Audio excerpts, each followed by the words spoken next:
¿Qué tal? En esta sesión vamos a desglosar uno de los temas fundamentales para el examen CFA Nivel 1, el comercio internacional. Analizaremos exactamente lo que se necesita saber para superar esta sección sin problemas. A ver, para empezar, vamos a plantear una pregunta que es justo el tipo de razonamiento que evalúa el examen CFA. No se trata solo de saberse la definición de un arancel, sino de entender todos sus efectos en cadena. Comprender esto desde ahora es clave.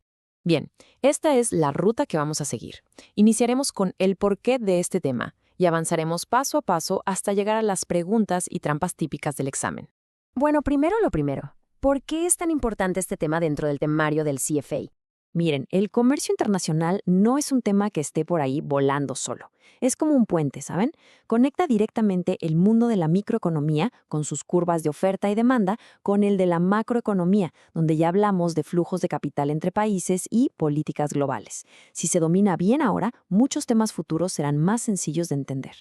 Ok, ahora sí, vamos a meternos de lleno al porqué de todo esto. ¿Cuál es el principio fundamental por el que los países deciden comerciar entre sí?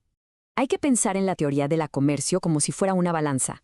De un lado tenemos todos los beneficios, los ganadores, los consumidores, que consiguen más variedad a mejores precios. Del otro lado, claro, están los costos, los que podrían perder al menos en el corto plazo, las industrias locales que de repente enfrentan una competencia muy fuerte.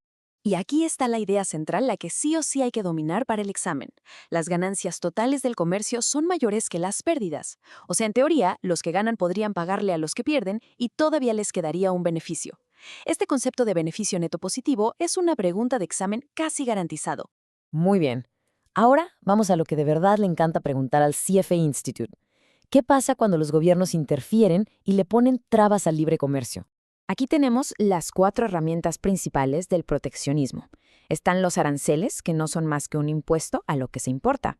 Las cuotas, que son un límite a la cantidad que puede entrar. Las restricciones voluntarias, que son más bien acuerdos políticos. Y los subsidios a la exportación, que son una ayuda directa del gobierno a sus empresas. Vamos a ver el impacto de cada una. Pongan mucha atención a este gráfico, porque es la herramienta más importante de todo este tema. A primera vista puede parecer complejo, pero en realidad nos cuenta toda la historia. Esa línea de precio mundial es nuestro punto de partida, el precio sin restricciones. Pero cuando se mete un arancel, ¡pum!, el precio nacional sube hasta precio con protección. Y ese simple movimiento desata todo un juego de ganadores y perdedores que vamos a analizar área por área. Vamos a empezar con los consumidores. Lógicamente, si el precio sube, ellos pierden. Su excedente, que es esa ganancia de pagar menos de lo que estaban dispuestos a pagar, se hace más chico. En la gráfica es toda esa gran área sombreada. En resumen, pagan más y compran menos. Así de simple. Pero claro, alguien tiene que ganar, y esos son los productores locales. Al estar protegidos y vender más caro, su excedente de productor crece. Fíjense cómo una parte de lo que pierden los consumidores, esa área con líneas verticales, se va derechito a sus bolsillos. Ellos son los que celebran esta política. Ahora, si estamos hablando de un arancel, hay otro ganador, el gobierno. Por cada cosa que se importa, se cobra un impuesto. Ese dinero es el ingreso arancelario, que al final del día es otra transferencia que sale del bolsillo de los consumidores y va a las arcas del gobierno. Y aquí viene el concepto clave para el examen, la famosa pérdida de eficiencia o deadweight loss. ¿Ven esos dos triangulitos? Representan valor que se esfuma, que se pierde para siempre. No se lo queda a nadie, ni los productores ni el gobierno. Es simple y sencillamente el costo de la ineficiencia que genera la restricción. Identificar esta área es una pregunta súper común. Ok, esta tabla es oro puro para memorizar.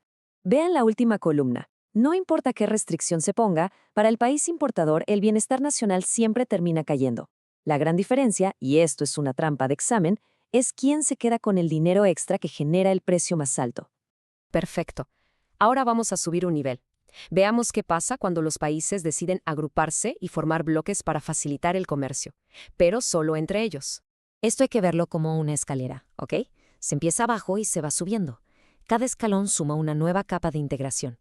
Para el examen es vital no solo saber el orden, sino qué cosa nueva se añade en cada paso.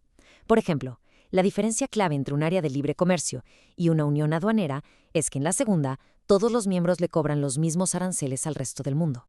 Bueno, ahora sí, vamos a juntar todas las piezas y a ver cómo nos lo van a preguntar en el examen de verdad. Aquí tenemos una pregunta típica, de las que les encanta poner. No busca que se sepa una definición, sino que se entienda el efecto dominó de una política comercial. Aquí es donde muchos se confunden. La respuesta correcta es la B. ¿Pero por qué? La trampa clásica es quedarse pensando solo en la industria del acero. Claro, un arancel ayuda a los productores de acero. Pero, ¿quién usa el acero? Los fabricantes de coches. Para ellos, el acero es un insumo, un costo. Si el acero se vuelve más caro, sus costos suben, tienen que subir el precio de los coches, venden menos y al final hasta podrían tener que despedir gente. Siempre hay que pensar en toda la cadena de producción. Y ojo con esto porque es una de las trampas más finas y comunes del examen. Cuando hay un arancel, el gobierno se queda con el dinero del impuesto. Pero cuando hay una cuota, ese ingreso extra, que se conoce como renta de la cuota, se lo pueden quedar los exportadores extranjeros, los que consiguieron el permiso para vender. Desde el punto de vista del país que importa, esto hace que una cuota pueda ser todavía peor que un arancel. Muy bien, para cerrar, aquí está el checklist definitivo. Punto 1. El comercio, en general, es bueno. Las ganancias superan a las pérdidas. Punto 2. Las restricciones suben los precios y crean una pérdida de eficiencia que nadie recupera. 3. Hay que saberse de memoria los 5 niveles de integración. 4. Acordarse siempre de los efectos en cadena, como el caso del acero y los autos. Y 5. El proteccionismo casi siempre le pega al bienestar nacional del país que lo impone. Y con esto cerramos, pero con una pregunta interesante en mente. Si la teoría económica es tan clara sobre las desventajas del proteccionismo, ¿por qué en la práctica vemos estas políticas todo el tiempo? Bueno, eso nos recuerda que la política del comercio es bastante más complicada que la economía.